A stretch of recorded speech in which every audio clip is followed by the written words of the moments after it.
How did the Vikings end, or who wiped them out? Before we get to the gruesome meat of this article, we first need to acknowledge who the Vikings were, or more accurately, what they were.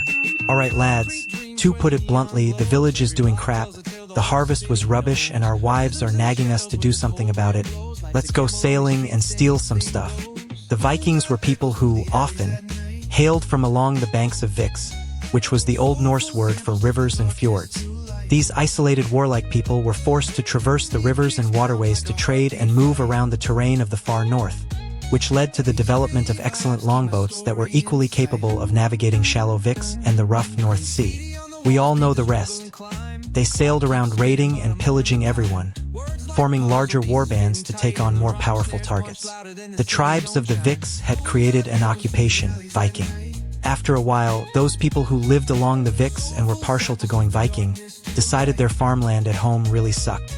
Successful Viking expeditions increasingly ended in Norse settlements of conquered fertile lands, leaving us with countless Viking settlements across Europe, Dublin and York being two of the most famous. Lads, I'm not going home. This farmland is rich and I've captured a beautiful local woman who doesn't speak Norse. Tell my nagging wife back home I died in battle. After 300 years of relentless Viking, their occupation slowly faded. Numerous factors led to this, including the spread of Christianity in Norse society, the formation of unified nations in the Norse world, and the evolution of defensive strategies employed by the victims of Vikings. However, the descendants of Viking settlers were very much still around, with huge populations in the north of France and across the British Isles. What follows is a brief summary of the gruesome fate of many of the descendants of the Vikings. It is not nice, and in some regions it was scrubbed from recorded history. The forgotten genocide of the Norse. This prolonged and bloody purge was staggered and took place across Europe, from Ireland in 902, when the Irish captured the Viking city of Dublin, and other Norse settlements, putting these large populations of Viking descendants to the sword. To England, where in 1002 the Anglo-Saxons committed the St. Brice's Day massacre, an attempt to kill all the Danes living in England. Archaeologists still find mass graves dating from this widespread brutal massacre of men, women and children descended from the Danish/Vikings.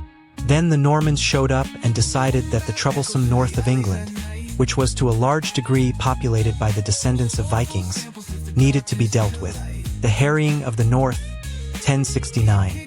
The Normans enthusiastically set about slaughtering and starving the population of the north of England, reducing the region's population by around 75%. Many descendants of the Danes/Vikings were allowed to stay across England, but hundreds of thousands were killed or displaced in this period. Things were worse in Normandy. The Normans, having defeated the King of France at the Battle of Mortemer, 1054, had only gone and conquered England, placing the French in a sticky position. For around 150 years, between 1050 and 1204, the kings of France repeatedly invaded the Duchy of Normandy. These raids were often small-scale and not designed to outright conquer the region, but rather to depopulate the descendants of the Vikings by the gradual destruction of their settlements and the targeting of Norman estates and slaughter of their Scandinavian subjects. The descendants of the Vikings who had settled in Normandy were actively targeted. Their Norse names conveniently identified the Scandinavian diaspora across the north of Normandy, resulting in many being purged, with those who survived being forced to flee to Norman England. The large-scale Viking settlement of Normandy is almost non-existent now, with very few modern Normans having Viking surnames or DNA. Significant Viking populations across the British Isles and the north of France were wiped out. We just forgot about it. Is it true that Charlie Chaplin was a horrible human being? That depends entirely on your definition of horrible human being. Charlie Chaplin did have a penchant for much younger women. His first wife was 16. He nearly 30. His second wife he knocked up when she was 15, then married to prevent being locked up for having sex with a minor. Wife number 1 gave him 1 son who died young. Wife number 2 gave him 2 sons. Number 3, though young, failed to provide Chaplin with an heir, so he quickly bored of her. Then, when he was in his 50s already, he began a relationship with Una O'Neill, aged 17. He married her when she was 18. Charlie Chaplin's whole life seems to have been a revolving door of very young girlfriends and spouses. But the main thing he seemed to have been after wasn't just their pretty faces, but their youth and fertility. The third time for Chaplin was charm. As Una got pregnant almost immediately, and ended up giving birth to 8 children, bringing the total number of surviving little Chaplins to 10. Charlie Chaplin's whole life seems to have been a revolving door of very young girlfriends and spouses, but the main thing he seemed to have been after wasn't just their pretty faces, but their youth and fertility. The third time for Chaplin was charm. As Una got pregnant almost immediately, and ended up giving birth to 8 children, bringing the total number of surviving little Chaplins to 10. This was the recurring theme in Chaplin's life. He seduced a woman, a very young woman, barely out of her childhood, and he would take the finest years of her life, then grow tired of her. It was enjoyable for him, but it can't have been easy for the girls. He fathered his last child at 73, and I don't think he did an awful lot of parenting at that point. Kept Chaplin young, but it prematurely aged his widow.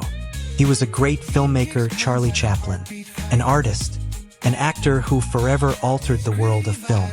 And he was also an unapologetic lover of teenagers. Even in his day and age it raised a few eyebrows, and in today's view, he's quite the pervert for it. On January 24, 41 AD, a group of Praetorians burst into the imperial palace with the express purpose of assassinating Caligula, a mad and bloodthirsty tyrant. Caligula's uncle, a certain Claudius, was also in the palace. Seeing himself lost, he hid behind some curtains, hoping not to be seen by the Praetorians. Claudius had always been the black sheep of the family. He suffered from a stutter and severe, almost constant stomach pains. In the past, the divine Augustus had written of him in a letter, "If we do not consider him to be in full physical and mental possession, as I believe, it would be best not to expose him or our family to ridicule." Caligula, for his part, had always humiliated his uncle at every opportunity. Claudius's mother herself, when insulting someone, would often say, "You are more stupid than my son Claudius." Thus the young man had always been mocked by everyone, until that January 24th, when a Praetorian guard saw his feet sticking out from under the curtain behind which he was hiding. Claudius was captured and taken to the military camp. Just when he thought he was done for, the Praetorians acclaimed him as Imperator and carried him in triumph.